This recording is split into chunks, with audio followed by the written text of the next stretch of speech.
আসসালামু আলাইকুম ফেসবুক বন্ধুরা। গতকালকে আমি আমার ফেসবুক পেজে একটি ভিডিও আপলোড করেছিলাম। তো ভিডিও থেকে আপনারা দেখতে পেয়েছেন যে এই যে ছেলেটিকে আমরা পেয়েছিলাম, তো ছেলেটি হারিয়ে গিয়েছিল। তো আমি আমার ফেসবুক পেজে ভিডিওটা আপলোড করার পরে আপনাদের অসংখ্য শেয়ারের মাধ্যমে এবং সিরাজদি খান মুন্সিগঞ্জ ফায়ার সার্ভিসের সহযোগিতায় আমরা ছেলেটিকে তার পিতামাতার কাছে ফিরিয়ে দিতে সক্ষম হই। এবং আমাদের আরও বিষয়টা ভালো লাগে যে আপনাদের যে সহযোগিতা আমরা পেয়েছি। তো এখানে আমি আমার ভাষা হারিয়ে ফেলেছি যে কি বলে আপনাদেরকে ধন্যবাদ দিব।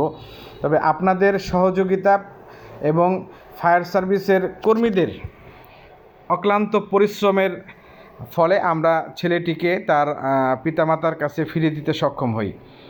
আপনারা আমাদের পাশে থাকবেন এবং আমাদের জন্য সকলে দোয়া করবেন। তো আসলে বলার আর কিছু নেই।